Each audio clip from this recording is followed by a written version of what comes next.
odd time of day and no cats. Nope, none following me.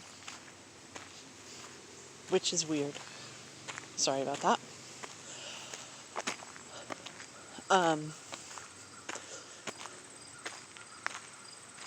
The point of this video is that there really isn't a point.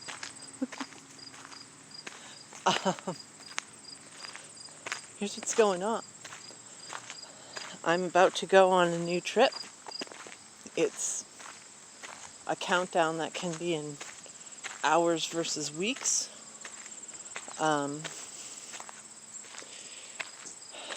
And that's issue number one.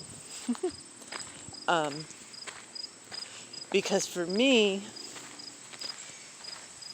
sort of my social skills, I guess, my tolerance for being around other people, I don't know what you'd call it, is more of a use it or lose it type thing rather than it's like riding a bicycle, you never forget type thing. So, especially because of all the lockdowns and everything else, like even my normal life is emptier, let's put it that way, than regular. And I'm going to be traveling. I'm not going to drive myself. So there's going to be people, a lot of people. And where I'm going will be far fewer people than normal, but there's still going to be a lot of people. And right now, like even going grocery shopping, if somebody's going the wrong way down an aisle, it makes me very nervous. Let's put it that way. It feels confronting to me and like I'm going to be confronted. Because,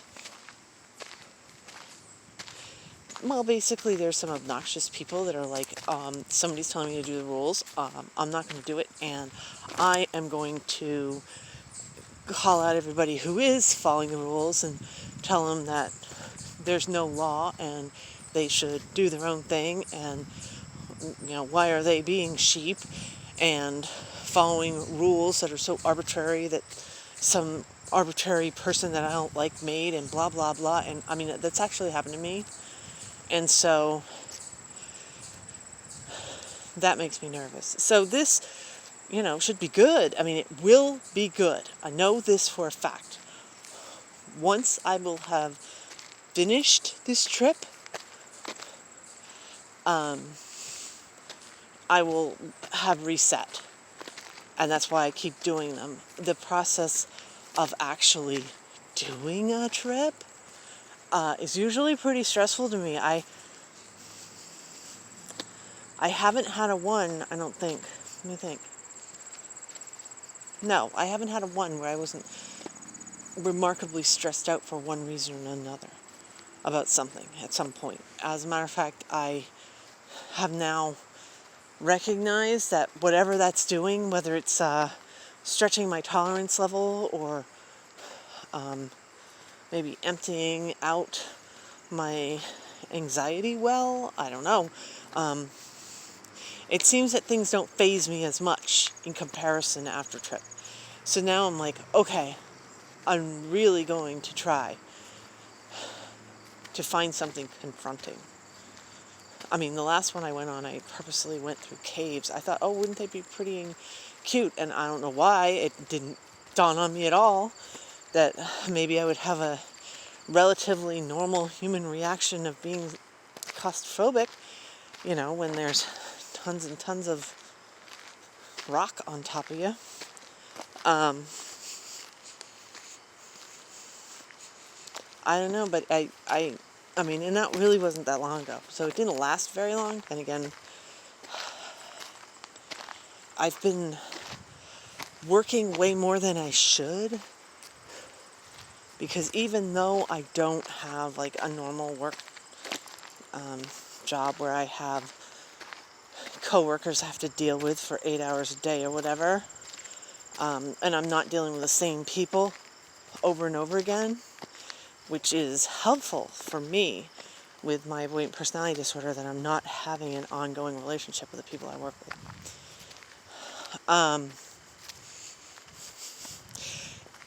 It's still better for me not to be working as much as I've been working.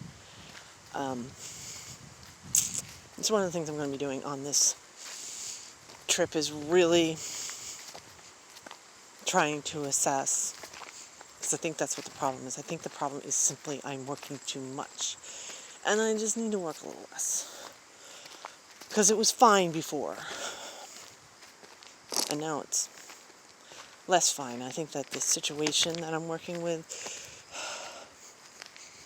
there's a lot of turnover and a lot of complications, and it's less, everything's up in the air, and schedule changes literally at the very last minute, nearly every time. That sort of thing seems to be bothering me. So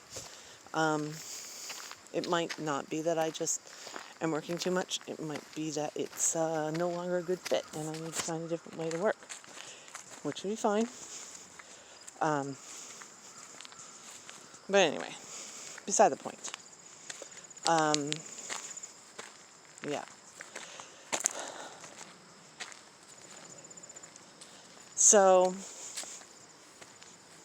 the trip is causing me anxiety or excitement. I made a video about, is it anxiety, is it excitement? Right now it's anxiety, because I have a list of like 35 things that I want to have done before I go on this trip. I should have been doing, and I have sort of been not doing as quickly as I wanted. Anyway, that's fine. Because this is pressure I'm putting on myself. I don't need to get this stuff done. I can just do it when I get back. It'd just be nice to have a completely empty to-do list by the time I get back. Anyway, so there's that. And that kind of brings to the second thing, which was I had to do some last-minute shopping for the trip. No matter how many trips you go on, you always think of something else that would be like, oh, it would actually be helpful if I got this dumb thing. So I went out to buy more little trinkets that are actually helping to compact what I'm bringing, so I can bring as little as possible, because who wants to carry around tons of luggage? And went to the stores, which, again, even though this is a very weird time in the world, are completely packed with back-to-school stuff, and it just slayed me, because this is the first year in 20 years, or almost 19, that I haven't had to go get stuff for my son. He is going to be going to school, but, when they're little kids, you have to buy them new clothes because they outgrew their clothes before. And actually, I did just buy a whole bunch of stuff for him because he moved into an apartment, but this is different. This is not, the school supply type stuff. It's the first time that I haven't had to do that in a long, long time. And it is sort of like empty nest syndrome. And just couldn't believe it. I was blindsided by it. I thought, because I actually, this is me being a sick person, I guess. I always look forward to seeing the back to school stuff. I think because it's like such an easy task. It's not expensive. It's never like a big problem to buy, paper and books and stuff. And it's a pretty simple list. You know what you're doing. It's very sort of it's something I can put on my list and get done, which, okay, I'm going to turn around now, but, like I just said, that I'm saying, oh, I've made a list of stuff that I wanted to have done before my trip, and I'm like, I haven't done them. I mean, that's the type of person I am, that I want to get finished what I want to get finished. So, yeah, it's a great way of having a simple, there's somebody coming. I guess I'm going to have to wrap this up pretty quick. Having a simple task and finishing it and feeling the completion of it. Plus, I was doing it for my son.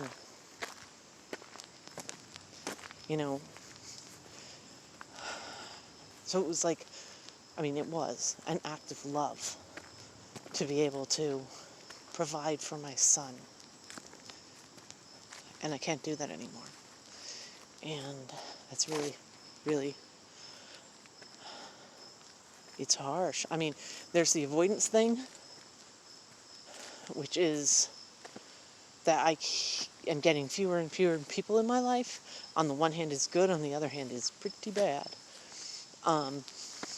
But also, so losing people out of your life as an avoidant person is pretty rough. But even if it's like the barista that you knew was going to ignore you and not try to have some stupid conversation when you got your coffee in the morning and stress you out, and suddenly they're not working at that place anymore, and you get some cheerful, chipper person who stresses you out every time you get your coffee. Even something like that, it's a loss for somebody with avoidant personality disorder. This is my son. And even though it was really rough at the end,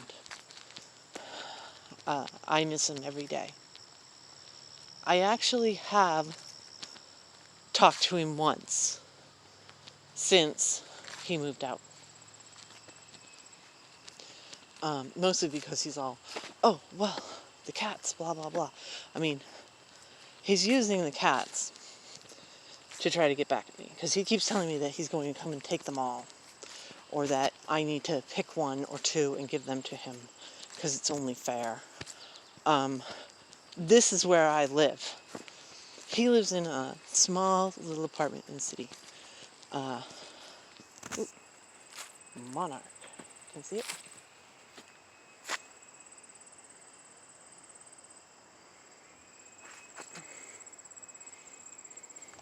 Sorry if you missed that. Anyway, but yeah, this is the life that my cats live in. To go into a box, in comparison, when my cat lost his leg, everybody's like, gosh, you have to keep him inside. Well, inside, there's quite a few rooms where he could be inside. And even that, I was like, no, that's kind of cruel. He needs to be able to live the life that he's used to, which is this. So, no, I definitely helped my son to get a new cat, especially a kitten that doesn't know any better and is not going to be missing being able to be outside. But no, he's not having one of the 5 that live with me, even though one of them especially was given to him as a Christmas present. He couldn't care less. It's the one he likes the least. Whatever. He's actually the one that's so stealthy. And it's rare that you see him because he is out all the time and actually has another family that he's like 50-50 living with. So to pull him out of this when he's so well adapted to being outside. Like, he has different fur and 2 types of coat lengths. I don't know what, his family was breeding with in the past, but it's like, I wouldn't be at all surprised if there's a bit of Bobcat in him. He really is. He's the sweetest thing, and he's definitely domesticated, but he's built for being outside in the snow and in the rain and everything else. So he would not be well suited to being cooped up. And of course, my son wants Perry, who lost his leg, because he's my little buddy that,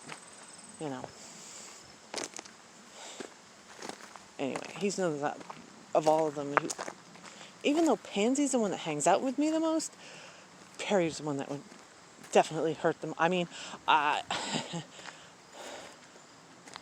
yeah, we'll just leave it alone. But anyway, yeah.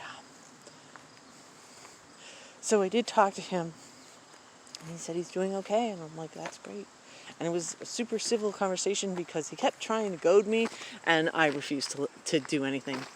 I refused to bite at all. I was just whatever. And the way I was talking to him, it was like just the facts. Here's what's going on. You know, this is what's happened. Do you need me to do X, Y, or Z for this, or do you not want it, or whatever? And here's what's happening. This is an opportunity you can do, kid. Your choice. I didn't try to influence it all. Okay, yeah, definitely people coming. And it was okay, which proves that it should be the way it is. And maybe I'll talk to him once next month. Anyway, it is, like I said, kinda slaying me. So that, I guess, is just an update. I don't really have any advice. If you have avoidant personality disorder, other than realize these things happen. Don't flip out. It's they'll happen, and you'll deal with it, and it'll get better. Anyway, people coming. I'm turning this off. Bye.